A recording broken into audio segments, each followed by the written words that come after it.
Low back pain, the most common musculoskeletal problems worldwide. It's an umbrella term that we use to describe any pain on the lower back. We do too many physical examination procedures as a physiotherapist. We do palpation, we do passive accessory mobilization, passive physiological mobilization in order to assess the mobility of lumbar spine. Reliability of these examination procedures are not really high. That's why I'm going to discuss few physical examination procedures within a clinical reasoning framework to guide our examination procedure of the lower back pain patients. In 1960s, Robin Mackenzie of New Zealand, he came up with a very interesting and very valuable examination procedure called repeated movement testing. The idea is very simple. Patient with low back pain, he has limitation when he moves. Mechanical low back pain, it doesn't happen in a day and night. So if you ask the patient just to move once towards flexion, once toward extension, once to different directions, and then ask him where is the pain with which movement, and then assess the range of movement in each direction, that's not really accurate. That's why the idea of repeated movement testing is quite interesting and clinically relevant. You ask the patient to move towards different direction repeatedly and observe the change in symptoms in each movement and with the repetition. If you found movement toward a specific direction decreases the patient's symptoms, simply we'll use it as a treatment strategy. If there's any other directions that increases the patient's symptoms, we'll consider these directions as an aggravating symptoms or aggravating direction, and we'll try to avoid moving towards this direction, not forever. However, in our treatment, we'll try to encourage the patient to move towards all directions by increasing the mobility, by addressing or targeting different structures, either the arthrogenic, the myogenic, or the neurogenic structures. Other assessment strategy that we use with patients with lumbar spine problem is clearing red flags. What's the meaning of red flag? As an experienced clinicians, you know that we have to make sure that our patient is safe. So we cannot treat patient with cauda equina. We cannot treat patient with fracture sometimes. That's why comprehensive screening by very good listening to the patient history and physical examination procedures like dermatome, myotome, and reflexes assessment to exclude the possibility of spinal cord involvement is a must. Once you include these assessment strategies in your examination to rule out the existence of red flag, now you can start applying the repeated movement testing. Why we should start with the repeated movement testing?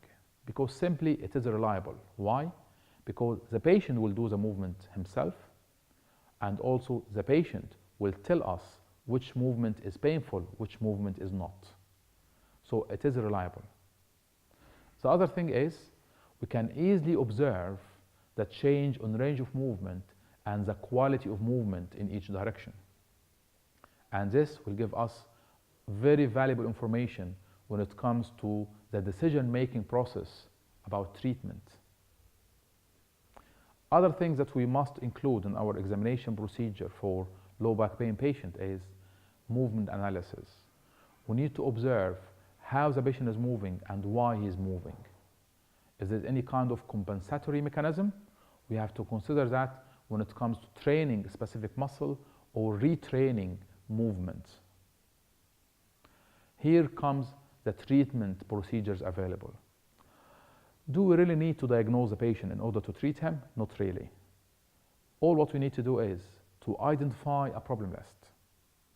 Low back pain, stiff towards flexion, reproducing symptoms on the buttock and thigh and leg. But moving towards extension decreases the patient's symptoms, or it centralizes the patient's symptoms, so the symptoms will move up to the lower back. That means we can include lumbar spine extension as a treatment strategy. What if the patient is really struggling when he moves? This could be an indication that we need to give him some hands-on strategies in order to increase the range of movement and regain the confidence. The confidence will come back if the patient's symptoms started to get less, and we can definitely do that by our hands-on strategies. This will be followed up by active exercises. Here comes the role of the mobilization techniques. This could be either passive mobilization, PAVMs or PIVMs, or it could be mobilization with movement, described by the fantastic Brian Mulligan, or it could be an active exercises. So we have the mobility strategies, mobilization, different types, and then we have exercises to reactivate or to regain the balance of the different muscles surrounding the lumbar spine. Here comes the most important part, which is the neurophysiology education. If you have a low back pain patient, if you yourself is a low back pain patient, it's not a nice experience at all. Simply, there is pain, there's limitation, there's functional disability. So when it comes to asking the patient to move as normal, this is actually a difficult thing to ask for.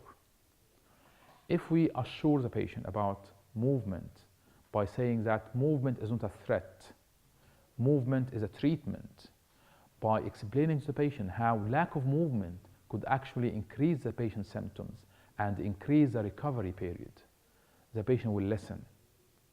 But that's why I found having some hands-on strategies, whatever strategy you use according to your patient, is really important to convince the patient that your problem is not disabling. And this could be a convincing strategy that you can use in order to carry on and advise the patient about active exercises and to avoid what we call, or to try to break down the cycle of fear avoidance, where the patient is avoiding movement because of fear of pain. Neurophysiology education has a very strong research evidence behind. We know that we as a physiotherapist, we are like a drug dealers. We can give the patient endorphins, natural painkillers, by our communication, our positive communication style, by our assurance strategies, and also we can minimize the amount of cortisol by these assurance strategies. The end result will be a happy patient who is willing to move, to be an independent part or an active part of the treatment. However, life is not ideal, life is not always fair. Not all the patient will respond easily to our treatment strategies. We will always find what we call difficult patients. I call them difficult patients because simply they do not respond very quickly, or they do not respond as we expect to our treatment strategies. Example of these difficult patients are patients with a high irritability level, very acute patient. Sometimes they are very reluctant to move, and even the assessment process itself is not easy. So if you ask the patient to move, he's not willing to move because the irritability level is really high and he feels that moving will cause more damage. With these patients, we can consider any soft tissue mobilization strategies, any positioning strategies in order to minimize the symptoms and reassure the patient. And sometimes we cannot assess this patient on day one. We cannot perform our physical examination procedure in day one because of the irritability level. And here, it's always nice to consider the time factor.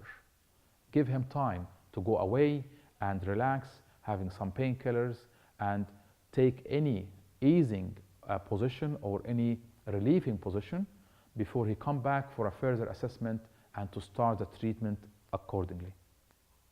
Other type of difficult patient, patient with what we call central sensitization.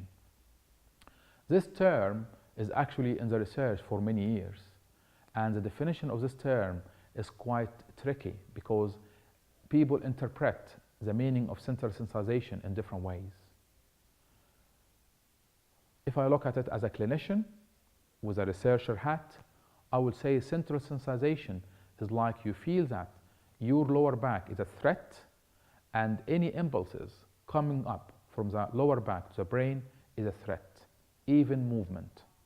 That's why we get some sort of changes on the brain cells, on the higher centers, on the spinal cord, that always produce painful or nociceptive stimulus or nociceptive stimulation or feeling if there is any kind of movement on the lower back, even if this impulse is not a painful stimulus. So sometimes with these patients, touch is a painful stimulus, or just any kind of movement is a painful stimulus. These patients should be considered as an ideal patient for neurophysiology education. And as I said, it's not just communication, talking about pain and using the neurophysiology educational strategies. This is not enough. We have to give them some materialistic evidence. We have to give them some pain relief before we start talking to them about the importance of movement and applying the other hands-on strategies. Other type of difficult patient who has acute deformities. We have seen these patients with acute disc protrusion or acute low back pain who comes to us in a flexion position or in a lateral shift position, which we call lateral shift. Some people call it lateral list or back list or lumbar list.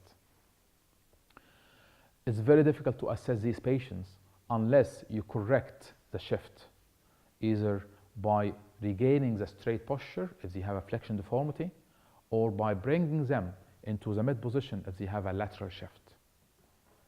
We have too many hands-on strategies and active exercise strategies for these patients.